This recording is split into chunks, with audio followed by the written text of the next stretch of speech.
Bismillahirrahmanirrahim. Rule number 6, commutativity of selection and theta join. So basically we can interchange the operators कि अब यहाँ पे आप देखें कि पहले थीटा ज्वाइन हो रहा है रिलेशन आर एंड एस का और उसके बाद सिग्मा अप्लाई हो रहा है P and Q. P and Q would be any predicates conditions. अब कम्यूटेटिविटी ये कहती है कि आप ज्वाइन बाद में करें और सिग्मा जो है वो सिलेक्शन पहले अप्लाई कर सकते हैं. तो उसी को जब हमने इंटरचेंज किया, उसको हमने अप्लाई किया रूल को, तो रूल कुछ इस तरह से होगी, कंडीशन इस तरह से होगी कि आप देखें पहले रिलेशन आर के ऊपर कंडीशन पी अप्लाई हो रही है, कीपिंग इन माइंड कि ये कंडीशन जो है वो that is directly related to R relation, and S relation के ऊपर सिग्मा अप्लाई हो रहा है क्यू, और फिर बाद में जो है वो सिग्मा अप्लाई हो रहा है. तो यहाँ पे एक बात ध्यान में रखिएगा कि P को इस तरह की कंडीशन होगी जो कि R टेबल से बिलोंग करती है और Q को इस तरह की कंडीशन होगी जो कि S टेबल से बिलोंग करती है. अगर P और Q दोनों कंडीशन R से बिलोंग करेंगी तो हम उनको सिर्फ R टेबल पे अप्लाई करेंगे, S टेबल के ऊपर अप्लाई नहीं करेंगे. सिमिलरली अगर कार्टेशियन प्रोडक्ट हो रहा है तो उसमें भी कार्टेशियन प्रोडक्ट और सिलेक्शन जो है वो कम्यूटेटिव है. यहाँ पे पहले आर रिलेशन का एस रिलेशन के साथ कार्टेशियन प्रोडक्ट हो रहा है और बाद में कंडीशन अप्लाई हो रही है. हम इनको इंटरचेंज करके पहले कंडीशन अप्लाई करें और बाद में कार्टेशियन प्रोडक्ट. सिमिलरली अगर मल्टीपल कंडीशंस हैं तो हर कंडीशन अपने रिस्पेक्टिव टेबल के ऊपर अप्लाई होगी. तो पी कंडीशन हम यहाँ पे एज्यूम कर रहे हैं कि वो आर टेबल पे अप्लाई होगी और क्यू कंडीशन जो है वो एस टेबल पे अप्लाई होगी, और सिग्मा अप्लाई होने के बाद जो रिजल्ट आएगा उनका आपस में बेसिकली क्या हो जाएगा, कार्टेशियन प्रोडक्ट. अगर हम एग्जांपल देखें तो यहाँ पे देखिए आप स्टाफ और ब्रांच का पहले ज्वाइन हो रहा है और ज्वाइन के बाद सिग्मा अप्लाई हो रहा है, सिलेक्शन अप्लाई हो रही है, position equals to manager and city equals to London. अब इस रूल को अप्लाई करने के बाद सिचुएशन क्या होगी कि स्टाफ के ऊपर जो कंडीशन अप्लाई हो रही है पोजीशन इक्वल्स टू मैनेजर, उसके बाद ब्रांच के ऊपर कंडीशन अप्लाई हो रही है सिटी इक्वल्स टू लंदन, और एंड पे जो ऑपरेटर अप्लाई होगा वो कौन सा होगा, ज्वाइन का. तो ये दोनों को बिल्कुल सेम टू सेम है. सिमिलरली अगर कार्टेशियन प्रोडक्ट करें तो बिल्कुल सिमिलरली बिहेव करेगा.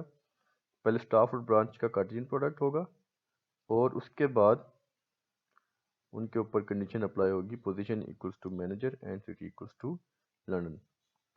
अब अगर हम रूल अप्लाई करें रूल नंबर 6, तो पहले सिग्मा अप्लाई होगा, पोजीशन क्योंकि मैनेज स्टाफ टेबल पे थी इसलिए स्टाफ टेबल पे अप्लाई होगा, और सिटी क्योंकि ब्रांच टेबल से बिलोंग करता था इसलिए वो ब्रांच टेबल के ऊपर अप्लाई हुआ.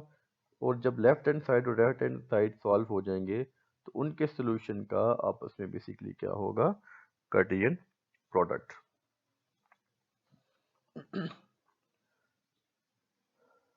Rule number 7, commutativity of projection and theta join. पहले सिलेक्शन थीटा जॉइन था, अब प्रोजेक्शन और theta join. Again let us से कि दो टेबल्स का आपस में जॉइन परफॉर्म हो रहा है और उसके ऊपर जो है वो किसी भी तरह का पाई अप्लाई हो रहा है. अब हम इनको इंटरचेंज करके पहले पाई अप्लाई करें और बाद में जॉइन अप्लाई करें. तो इसको अगर हम रीराइट करें तो पहले आर के ऊपर अप्लाई हो रहा है ए बी पाई, उसके बाद एस के ऊपर अप्लाई हो रहा है पाई, और फिर एंड पे बेसिकली क्या अप्लाई हो रहा है, थीटा जॉइन. यहाँ पे ये बात ध्यान में रखिएगा कि ए और बी कॉलम जो है वो हम अज्यूम कर रहे हैं वो रिलेशन आर से बिलोंग करते हैं और सी कॉलम जो है वो रिलेशन एस से बिलोंग करता है.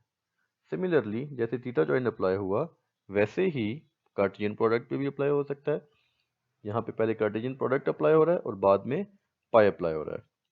बट अगर हम इसके ऊपर रूल अप्लाई करें तो यहाँ पे आप देखें कि left right hand side query में पहले रिलेशन आर के ऊपर पाई अप्लाई होगा, फिर रिलेशन एस के ऊपर पाई सी अप्लाई होगा, और उन दोनों के रिजल्ट का आपस में बेसिकली क्या हो रहा है, कार्टेशियन प्रोडक्ट। तो बेसिकली ऑपरेटर जो है वो इंटरचेंज हो गए हैं। फॉर एग्जांपल यहाँ पे आप देखें स्टाफ और ब्रांच का ज्वाइन हो रहा है और प्रोजेक्शन में क्या है, पोजीशन और सिटी। तो रूल नंबर 7 अप्लाई करते हुए हम पहले प्रोजेक्शन अप्लाई कर लें, स्टाफ में से पोजीशन लेके आए, ब्रांच में से सिटी लेके आए और उन दोनों का आपस में बेसिकली क्या करें, ज्वाइन करें। सिमिलरली अगर हम कार्टेशियन प्रोडक्ट की बात करते हैं तो कार्टेशियन प्रोडक्ट में स्टाफ और ब्रांच पहले कार्टेशियन प्रोडक्ट हो रहा है और उसके बाद बेसिकली पाई अप्लाई होके पोजीशन और सिटी आ रहा है। पर अगर हम रूल अप्लाई करें तो पहले हम प्रोजेक्शन कर सकते हैं, स्टाफ के ऊपर प्रोजेक्शन अप्लाई की, पोजीशन लेके आए, ब्रांच के ऊपर प्रोजेक्शन अप्लाई की, सिटी लेके आए और उन दोनों का बेसिकली बाद में क्या कर दिया, कार्टेशियन प्रोडक्ट कर लिया। यहाँ पे एक बात ध्यान में रखिएगा कि प्रोजेक्शन जो है वो रूल सिर्फ उस वक्त अप्लाई होगा जब दोनों टेबल से कोई ना कोई कॉलम जो है वो अपीयर हो रहे होंगे। यहाँ पे आप देखें कि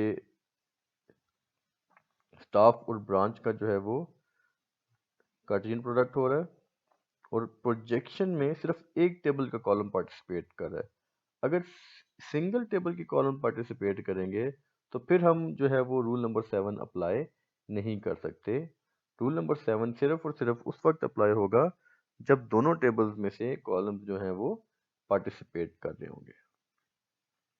rule number 8, commutativity of union and intersection but not set difference. That is very simple, जो कि हम बचपन से पढ़ते आ रहे हैं कि A union B equals to B union A, in A intersection B is equals to B intersection A।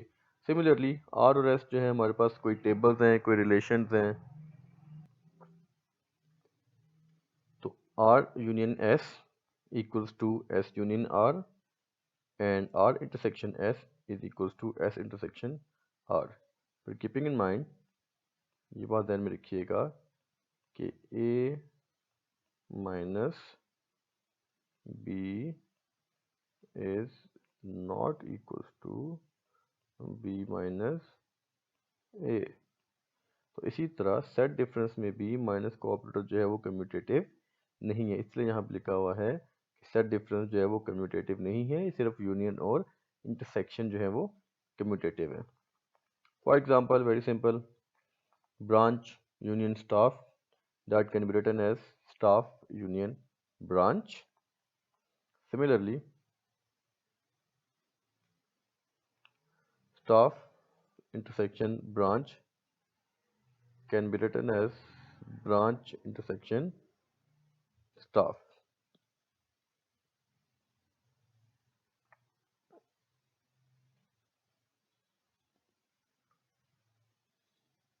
Rule number 9, commutativity of selection and set operation। यहाँ पे वो ये कह रहा है कि जो सेट ऑपरेशंस हैं जिनमें यूनियन आता है, इंटरसेक्शन और सेट डिफरेंस, और सिलेक्शन ऑपरेटर जो है वो कम्यूटेटिव हो सकते हैं।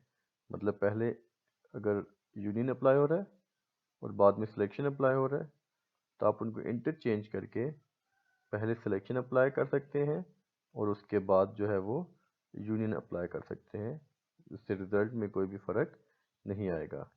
यहाँ पे ये बात ध्यान में रखनी है कि क्योंकि यूनियन ऑपरेटर जब अप्लाई किया जाता है तो लेफ़्ट हैंड साइड के लिए अलग सेलेक्ट क्वेरी लिखती है और राइट हैंड साइड के लिए अलग सेलेक्ट क्वेरी लिखती है।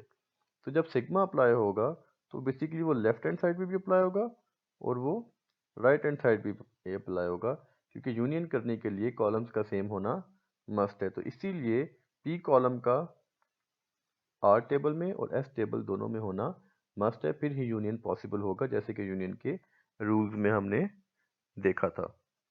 सिमिलरली अगर इंटरसेक्शन पहले हो रहा है और सिलेक्शन बाद में हो रही है तो हम उसको चेंज करके पहले सिलेक्शन अप्लाई कर सकते हैं और बाद में इंटरसेक्शन। इसी तरह अगर सेट डिफरेंस पहले हो रहा है और सिलेक्शन बाद में हो रही है, तो हम सिलेक्शन पहले अप्लाई कर दें और सेट डिफरेंस बाद में अप्लाई कर दें। पर ये बात दोबारा बता रहा हूँ कि जब सिलेक्शन अप्लाई करेंगे तो वो दोनों टेबल्स के ऊपर अप्लाई होगा, किसी एक टेबल पे अप्लाई नहीं होगा।